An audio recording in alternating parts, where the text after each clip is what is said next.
Buenas tardes, hermanos, Dios les bendiga, bienvenidos a la casa del Señor nuevamente a través de estas plataformas informativas. Es un gozo que se encuentre con nosotros y esperamos de verdad, hermanos, que estén llevando con obediencia las reglas que se han impuesto.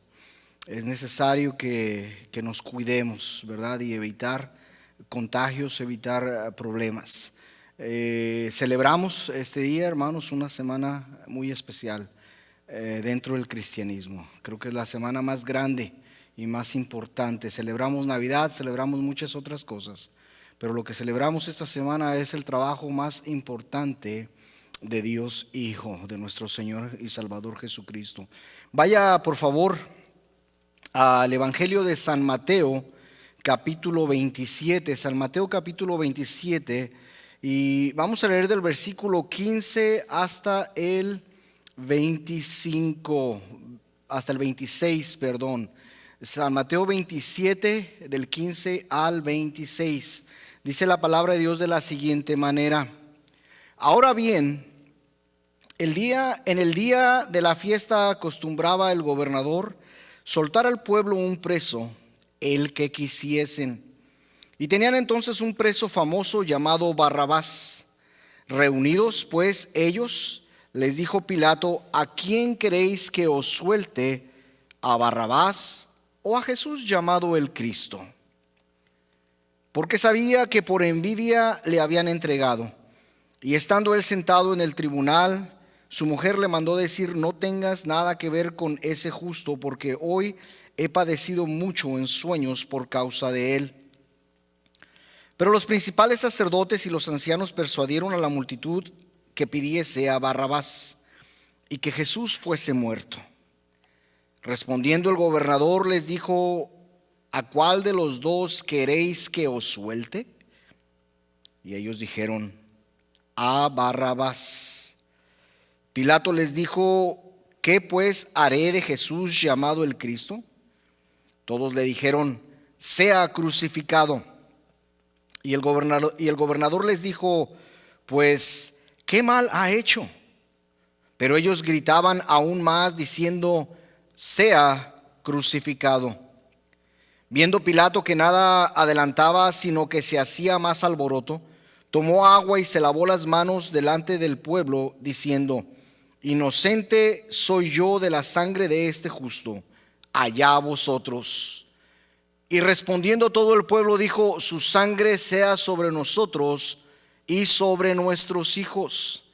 Entonces les soltó a Barrabás, y habiendo azotado a Jesús, le entregó para ser crucificado. Oremos, hermanos. Padre nuestro que está en los cielos, santificado sea su nombre. Le damos gracias por su palabra. Gracias, Dios mío, por esta revelación que nos ha dado a través de la Escritura. Le pedimos, Señor, que en esta tarde, en este momento, Señor, que usted toque corazones, que nos abra el entendimiento, que pueda usted ayudarnos para comprender cuán gran sacrificio fue el que hizo nuestro Salvador al morir en la cruz en nuestro lugar. Al pagar esa redención, al pagar esa deuda que teníamos nosotros para con usted. Bendiga su palabra, Señor, y por favor yo le ruego que si hay alguien que está escuchando que aún no le conoce, que usted toque, por favor, que usted toque sus corazones, que usted les dé el entendimiento de que necesitan un redentor. Bendiga, Dios mío, bendiga su palabra en este momento. Deme la dignidad que necesito y deme las palabras que tengo yo que hablar para su honra y su gloria. En el nombre de Cristo Jesús. Amén.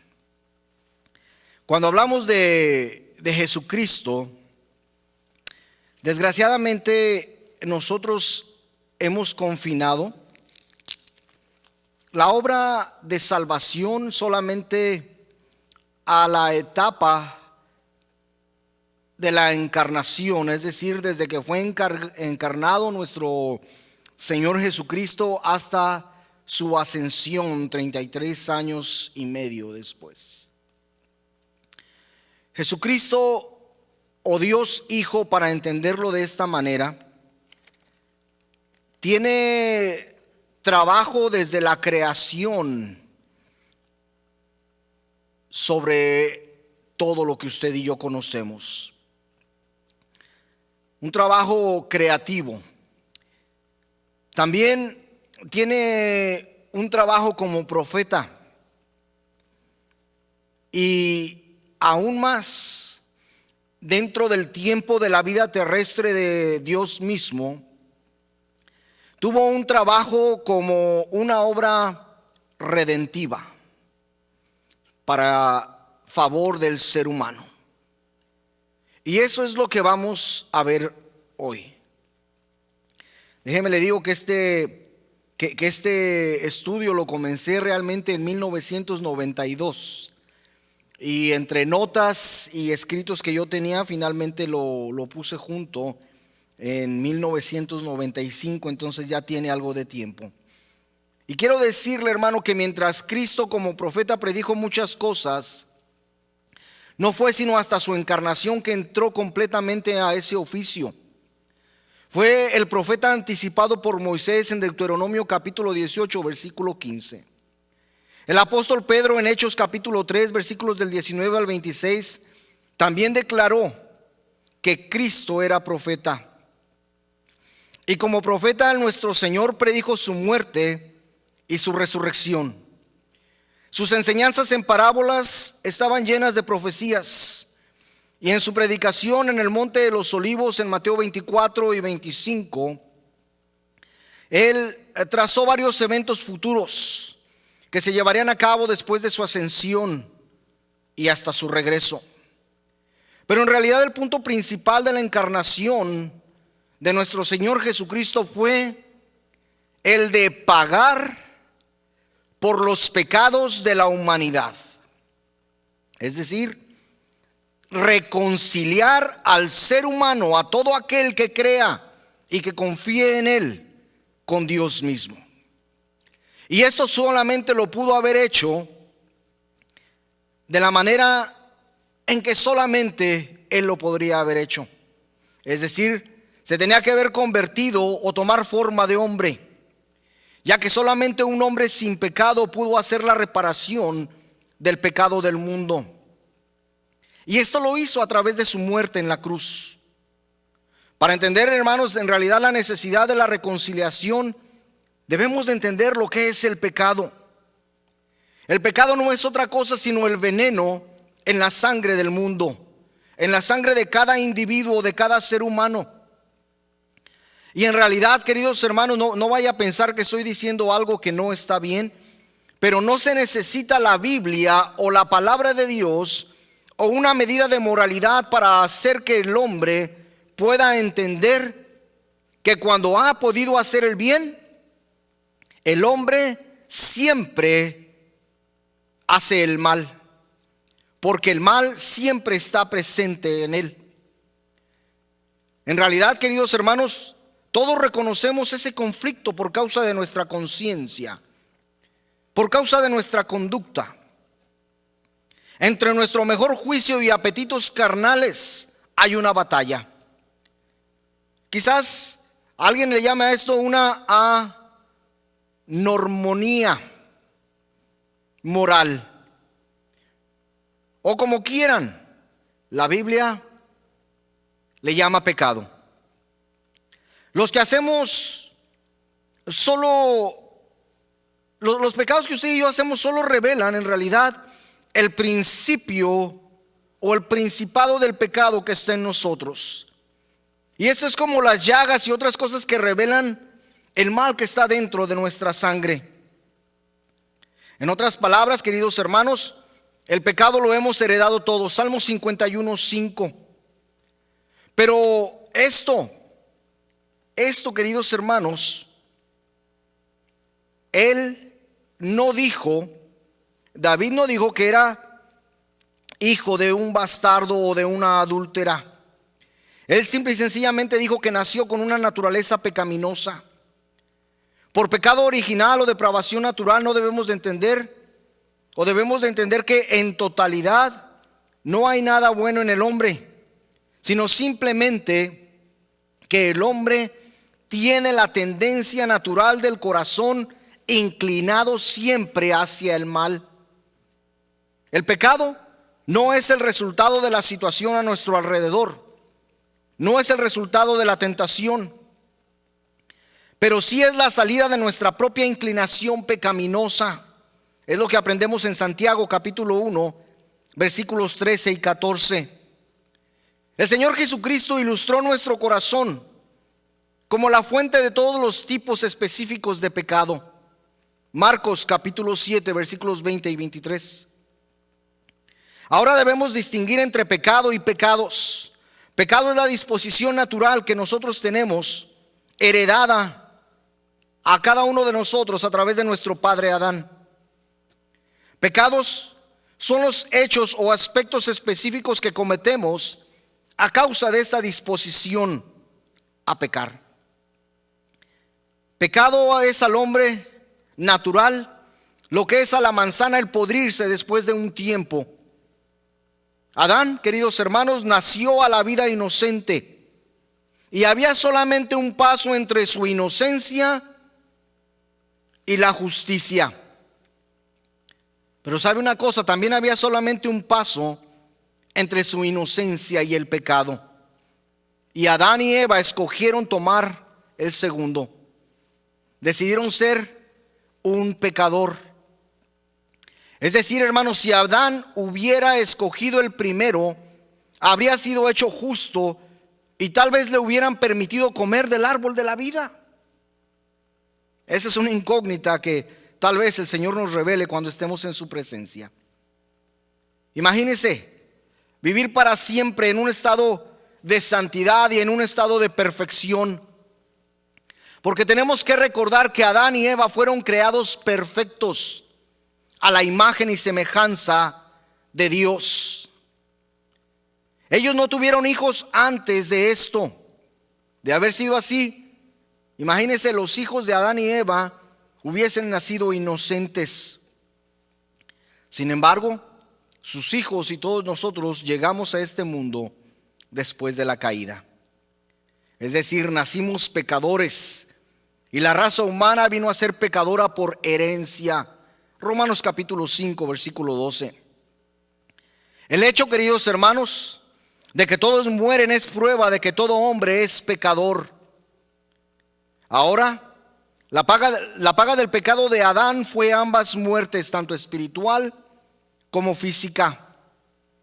Y el único camino o forma en que la humanidad puede ser salvada de estas, fíjese, es a través de alguien que pueda y sea capaz de pagar el castigo que cada uno de nosotros merecemos. Y es precisamente eso lo que vino a hacer Cristo al mundo.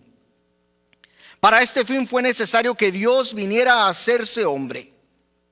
Y eso requería nacer de una mujer, pero debería de ser de un hombre sin pecado. Él no tenía que heredar la mancha del pecado en su naturaleza. Por tanto, no debía tener un padre humano. Pero si debía de tener acceso a la naturaleza, entonces tenía que nacer de una mujer. No hay otra manera de que pueda haberse hecho una mediación entre Dios y el hombre, entre ambos. Gálatas capítulo 3, versículos 19 y 20, 1 Timoteo 2, 5, Hebreos 8, versículos 6, 9 y 15, Lucas 1, 35. Nos dice la palabra de Dios que fue generado en el vientre de esta mujer por el Espíritu Santo y fue hecho sin pecado, pues María solamente compartió su cuerpo físico. Siendo sin pecado Jesús, Él era el único calificado para hacer la paga del pecado. También, hermanos, entendemos que no solamente hay un principio de reconciliación. Hay un principio, hermanos, que dicta, un principio de ley, que el pecado requiere un pago o un castigo.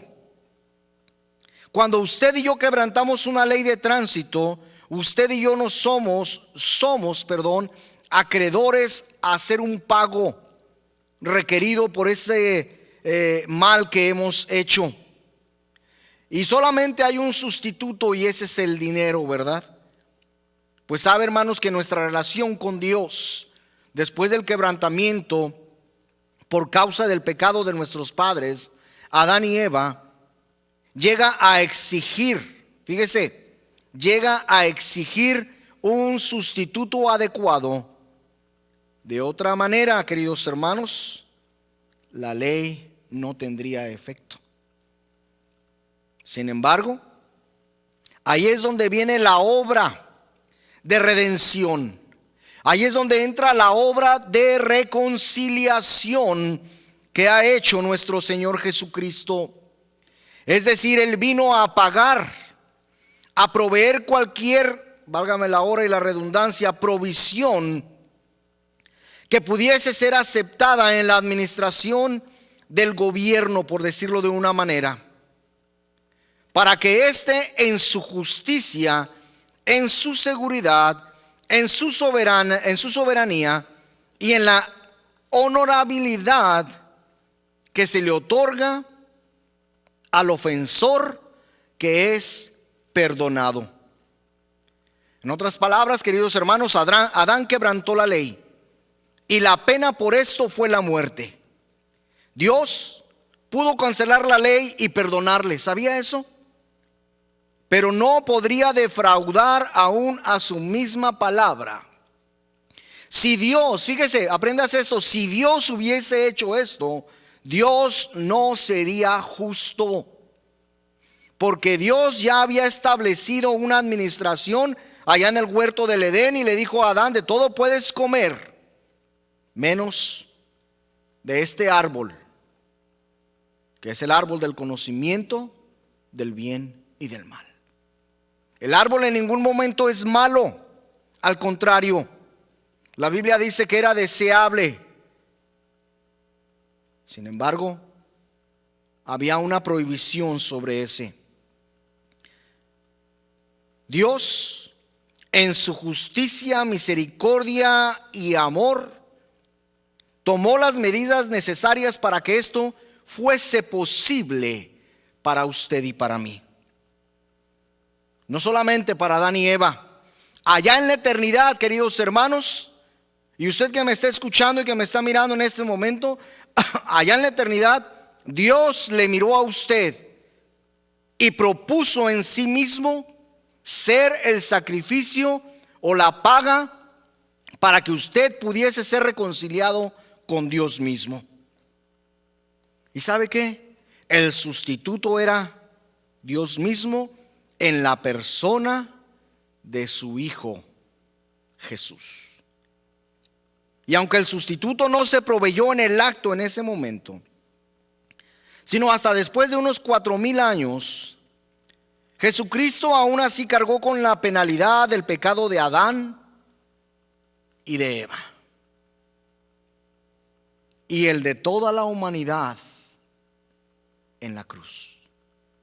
Mi pecado, su pecado y el pecado de toda aquella persona que ha decidido confiar en Jesucristo. En ese momento, la sangre de Cristo que es rociada sobre nosotros, de la misma manera en que la sangre de ese cordero inocente fue derramada para cubrir la vergüenza y la desnudez de Adán y Eva.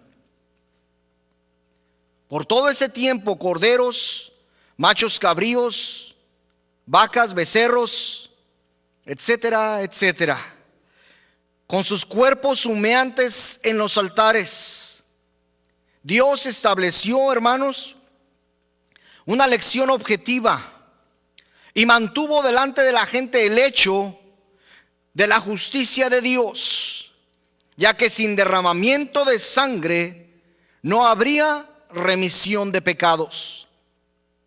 La rociada de la sangre en cada sacrificio, en cada Pascua, en cada cordero pascual, en cada día de la expiación, era un recordatorio de que Él mismo llegaría a ser el Cordero de Dios, quien quitaría el pecado del mundo.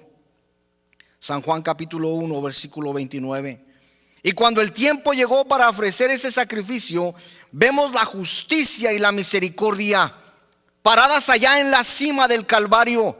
Y escuchamos a la justicia decir a la misericordia: ¿dónde está Él quien hace 4000 años en el jardín del Edén se ofreció a sí mismo, como el sustituto por el pecado del mundo? Y la misericordia contestó: he aquí ante ustedes, subiendo por el monte, cargando la cruz. Y cuando Él alcanzó lo alto de la cima, la justicia presentó el acta o la atadura puesta por muchos siglos antes, la cual demandaba y exigía un pago. Él, Cristo Jesús, el Hijo de Dios, replicó: la cancelaré este mismo día. Pronto, toda la preparación para el sacrificio terminó y el Cordero de Dios fue puesto sobre el altar, sobre esa cruz. Y cuando Jesucristo acostó su mano en el brazo de la cruz, Él mismo sostenía en su mano, invisible a los ojos de todos los que estaban ahí, el acta de pecado, la atadura que sería cancelada. Y cuando el soldado romano puso el clavo en la mano de nuestro Señor Jesucristo y la atravesó, fue ahí cumplida la palabra del apóstol en Colosenses capítulo 2, versículos 13 y 14. Y por la cancelación de esta acta, la ley y la justicia de Dios fueron satisfechas. Y fue posible para Dios, de acuerdo a Romanos 3:26, que Él sea el justo y el que justifica al que es de la fe en Jesucristo. En ese momento la pena de la muerte espiritual fue pagada cuando Jesús dijo: Dios mío, ¿por qué me has desamparado? Había una separación que nunca se había dado entre Dios Hijo y Dios Padre. La pena de la muerte física fue pagada cuando Jesucristo abrió sus labios y dijo: consumado es. Y en ese momento entregó el Espíritu. La eficacia y el carácter sustitucionario del pago del sacrificio de Cristo Jesús en la cruz está bellamente ilustrada en la historia de Barrabás. Y esa es la razón por la cual leímos ese pasaje en un principio. Barrabás, que nos representa a usted y a mí y a toda la humanidad. Un hombre culpable, ladrón, criminal, asesino. Había sido arrestado, había sido juzgado y había sido encontrado culpable de insurrección y de asesinato, condenado a morir. San Juan capítulo 18, Mateo 27, Marcos 15. Y era la fiesta de la Pascua, lo leímos en el pasaje. Y había la costumbre de liberar a un criminal, y cuando se les dio a escoger, fíjese, el pueblo demandó la muerte de Jesucristo y la liberación de Barrabás. Fue Jesús puesto en las manos de los verdugos para su crucifixión, y por su muerte como sustituto de Barrabás.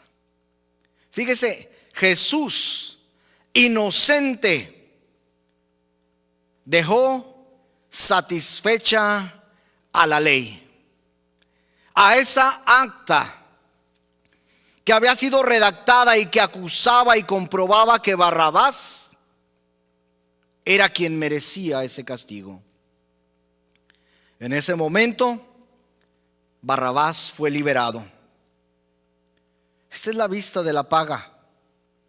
Y sabe, hermano, esta es la única vista escritural del sacrificio de Cristo.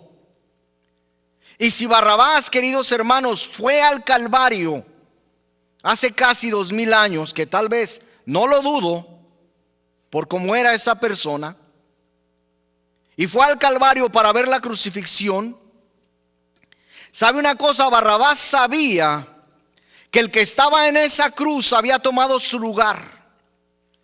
Y también sabía o reconocía por lo menos 5 cosas. Y esto es, hermano, lo que tenemos que aprender nosotros. Estas 5 cosas es las que tiene que aprender toda gente, toda persona, para recibir el perdón de pecados. En primer lugar, Barrabás sabía que él era pecador. Barrabás no andaba gritando en la calle: es que yo nunca hice nada. Él sabía lo que era: un pecador justamente condenado por sus crímenes. Barrabás también sabía, ¿sabe qué, hermanos? Que Jesús, que el Cristo, que la persona que estaba pendiente de esa cruz, era un sufridor inocente. Sí. Barrabás sabía que Jesucristo estaba en un lugar y en una posición que justamente y legalmente le correspondía a él. También sabía, hermanos, y eso es lo que acabo de decir en tercer lugar, que ese sufridor inocente estaba clavado y colgando de esa cruz y derramando su sangre y sufriendo en el lugar que le correspondía a él. ¿Sabe qué es más importante que sabía también Barrabás? En cuarto lugar, Barrabás sabía que él no había hecho absolutamente nada para merecer el sustituto que él tenía. Y miren, hermanos, el cristianismo de hoy en día, rebajado en agua, menospreciando la sangre de Jesucristo, al cual, hermanos, le añaden obras legalistas, al cual le añaden bautismo, al cual le añaden vestimenta, al cual le añaden el sábado, al cual le añaden cualquier otra cantidad de cosas, cuando solamente es la sangre de Cristo y Él, solamente Él y su sangre, necesarios para nuestro perdón eterno. Quinta cosa que Barrabás sabía. Él sabía, hermanos, que la obra de sustitución de Cristo había dejado algo. La obra de Cristo en la cruz había dejado satisfecha la ley. Es decir, hermanos, si alguien ahí en el Calvario, en el monte de la calavera, hubiera visto a Barrabás y lo hubiera amenazado con el centurión, y esta persona hubiera ido con el soldado ahí y le hubiera dicho: este es un fugitivo, Barrabás es un asesino, Barrabás es un sedicioso. ¿Sabe qué hubiera hecho el centurión? Hubiera dicho: bueno, ¿qué quieres que haga? No puedo hacerle nada. Barrabás le hubiese contestado a esta persona: él no me puede hacer nada. Fue él mismo quien me liberó esta mañana. Él quitó las cadenas de mis manos y de mis pies. Y él me dijo, ese centurión me dijo, que ese que está colgando en la cruz, Jesús de Nazaret, tomaría mi lugar ahí mismo. Y su muerte ha dejado satisfecha a la ley por mí. Literalmente, hermanos, Barrabás era libre de culpa alguna. Entonces, hermanos, Barrabás fue el primer hombre en experimentar la redención. En ese momento física, y quién sabe, tal vez espiritual. No lo sabremos sino hasta que vayamos a la presencia de nuestro Señor. Si Jesús no hubiese sido colgado, clavado en esa cruz, habría sido Barrabás el que estaría ahí. Y sabe una cosa, hermanos, hace casi 2000 años hubo al menos un hombre ese día en Jerusalén quien en realidad entendió el profundo significado de la muerte de Jesús y experimentó el poder salvador, y ese fue Barrabás.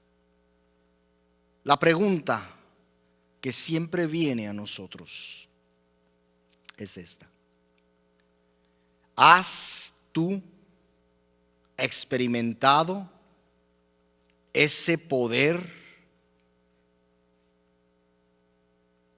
que solamente Jesucristo tiene? Ese poder salvador, ese poder justificante, ese poder justo. ¿Lo tienes tú de la manera en que lo tengo yo? Mientras la hermana toca el piano, déjame te digo que qué triste sería que usted y yo actuásemos como Barrabás, en que teniendo oportunidad de ser liberados espiritualmente, usted y yo rechacemos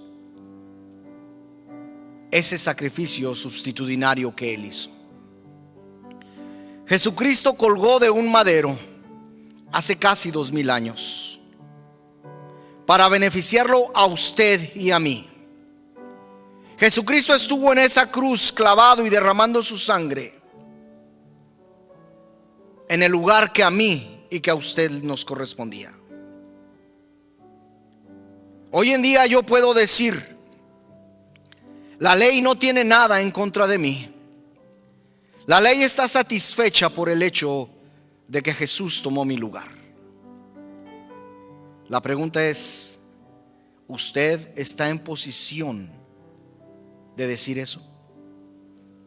Sépase que usted es pecador. La Biblia nos dice que todos hemos pecado y el pago de ese pecado es la muerte. Pero mire, la Biblia también nos dice que Jesucristo es justo y que nos ama Dios mismo, y que la dádiva de Dios es la vida eterna, o el perdón o la redención eterna en Cristo Jesús. La palabra de Dios nos dice que si usted le confiesa en este momento, que si usted admite que usted es pecador y que Jesucristo murió en su lugar y que Dios le levantó de los muertos, usted será salvo. Porque con el corazón se cree para justicia, mas con la boca se confiesa para salvación. Hágalo. Usted no sabe lo que dará de sí el día de mañana. Usted no sabe lo que tiene la vida preparado para usted.